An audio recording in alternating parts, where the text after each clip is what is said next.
Legenda Boitata. Di sudut-sudut terdalam hutan Brasil, di mana sinar matahari hampir tidak menembus kanopi lebat dan pepohonan tua saling berinteraksi seperti jari-jari kerangka, sebuah kisah gelap dan menakutkan berbisik di antara penduduk desa. Ini adalah kisah seumur bumi, yang muncul dengan kabut saat fajar dan meluncur seperti kesemutan di sepanjang tulang belakang. Inilah legenda Boitata, ular api yang mengintai di tempat-tempat terlupakan di dunia, di mana orang hidup tidak berani menginjak setelah senja tiba. Dahulu kala, ketika dunia masih muda, bumi terkutuk dengan banjir besar. Hujan lebat turun selama apa yang tampak seperti keabadian, menenggelamkan hutan, menelan desa, dan menghapus batas antara bumi dan langit. Ini adalah masa di mana kehidupan berpegang teguh pada apapun yang mengapung, sementara orang-orang mati tergeletak di air tenang dengan mata kosong dan dingin.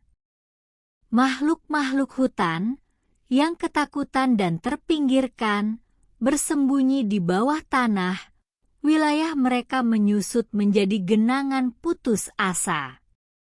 Di dunia yang terendam ini, Boitata pertama kali terbangun. Legenda mengatakan bahwa ia tidak dilahirkan dari daging dan tulang, melainkan dari jiwa hutan itu sendiri, sebuah kekuatan yang telah tertidur selama berabad-abad di bawah tanah, hanya untuk bangkit pada waktu kegelapan. Ketika hujan akhirnya reda dan air mulai surut, mayat-mayat terhampar di tanah, dengan mata cekung mereka menatap langit tak berujung.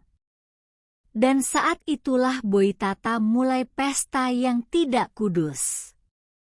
Lapar dan terpelintir oleh kekuatan yang telah melahirkannya, Boitata mengonsumsi mata orang mati, melahap cahaya itu sendiri yang pernah mengisi mereka dengan kehidupan. Setiap mata yang ditelannya memberinya kekuatan, dan dengan setiap santapan, ia tumbuh. Bentuknya yang menyerupai ular memanjang dan meliuk, hingga menjadi makhluk api dan bayangan, ular raksasa yang bersinar dengan cahaya orang mati. Api yang mengelilinginya bukanlah api biasa, mereka adalah roh-roh yang jatuh, terikat selamanya pada makhluk yang telah melahap penglihatan mereka.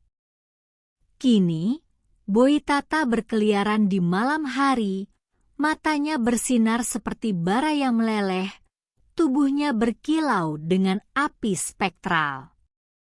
Ia meluncur diam-diam di antara semak-semak, bayangan melingkar yang tidak meninggalkan jejak, kecuali bau asap samar di angin. Dikatakan bahwa mereka yang melihat bentuknya yang menyala dari jauh sudah terjebak, karena Boitata tidak dapat dihindari atau dielakkan. Ia mengintai para pelancong, mengamati dengan mata yang membara dengan jiwa orang mati, menunggu saat mereka menjauh terlalu jauh dari keamanan api unggun mereka. Kemudian, seperti petir, ia menyerang, membelit tubuhnya yang menyala di sekitar mereka, melahap mereka dalam ledakan kemarahan, meninggalkan hanya tulang hangus dan abu yang mengepul. Namun, Boitata bukan sekadar monster biasa. Kemarahannya tidaklah irasional. Ia adalah penjaga, pelindung terpelintir dari tanah yang pernah disebut rumah. Makhluk ini membara dengan kemarahan hutan kuno, roh pendendam yang menghukum mereka yang berani merusak dunia alami. Pemburu yang membunuh untuk olahraga, petani yang menebang dan membakar, serta pelancong yang merusak hutan suci, semuanya menghadapi akhir yang sama yang membara. Bagi Boitata, tidak ada perbedaan antara manusia yang menyalakan api dan yang membersihkan tanah. Semua adalah musuh hutan, dan semuanya akan dilahap oleh apinya. Beberapa orang mengatakan bahwa rasa lapar balas dendam Boitata tidak akan pernah terpuaskan. Selama umat manusia terus menghancurkan hutan dan mencemari sungai-sungai, Boitata akan berkeliaran di bumi, apinya tidak akan pernah padam, dan rasa hausnya akan pembalasan tidak akan pernah terpuaskan. Dikatakan bahwa pada malam-malam tertentu, ketika bulan baru dan udara dipenuhi kabut, Anda bisa mendengarnya mendesis dari jauh. Suara seperti api yang berdesir dan bayangan yang bergerak.